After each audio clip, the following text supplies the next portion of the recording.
अस्सलाम वालेकुम। आज हम बात करेंगे ट्रिनिटी कॉलेज ने जो डबलिन के अंदर है उसने एक रिसर्च जो है वो कंडक्ट की है, जिस रिसर्च के अंदर उन्होंने आइडेंटिफाई करने की कोशिश की है कि कौन कौन से फ़ोन्स हैं। जिस तरह एंड्रॉयड फ़ोन्स इस लिहाज से मशहूर हैं कि ये आपकी इंफॉर्मेशन बहुत ज़्यादा जो है अपनी पेरेंट कंपनी के साथ, मतलब एक किस्म की आपकी इंफॉर्मेशन जो है वो शेयर की जाती है। तो क्या जो आईफोन्स हैं वो भी ऐसा करते हैं? तो बिल्कुल इस मामले में आईफोन और एंड्रॉयड जो हैं वो बिल्कुल मुख्तलिफ नहीं है।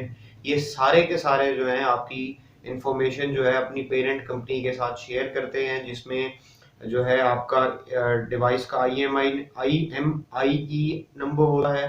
उसके अलावा जो है वाईफाई मैक होता है, जिससे आइडेंटिफाई किया जा सकता है कि उस वाईफाई के साथ कितनी डिवाइसेस वगैरह अटैच हैं।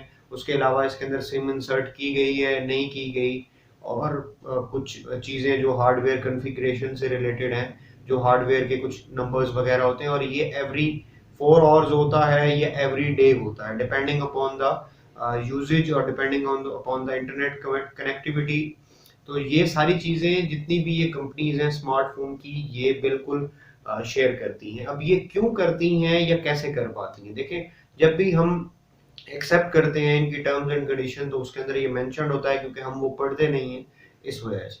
दूसरी चीज़ कि अगर हम फ़ोन्स को सिर्फ़ और सिर्फ़ कॉल सुनने और कॉल करने के लिए रखें, तो फिर वो हमारी चीज़ें ट्रैक नहीं कर सकेंगे। लेकिन क्योंकि हमने डिफरेंट सर्विसेज़ यूज़ करनी होती हैं कॉल्स के अलावा भी, तो इसलिए वो बहुत सारी चीज़ों का फिर ट्रैक रखते हैं। स्पेशली अगर हम iCloud या फिर गूगल ड्राइव यूज़ कर रहे हैं, तो उसके लिए अब उससे ये नहीं है कि आपकी कोई बहुत पर्सनल इन्फॉर्मेशन शेयर हो जाती है, लोग ये समझें कि जी हमारी तो सारी की सारी पर्सनल पिक्चर शेयर हो जाती हैं। ऐसा बिल्कुल नहीं है।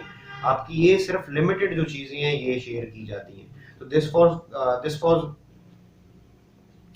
Was for the today. इंशाल्लाह सी यू इन नेक्स्ट वीडियो। तब तक के लिए अल्लाह हाफिज़।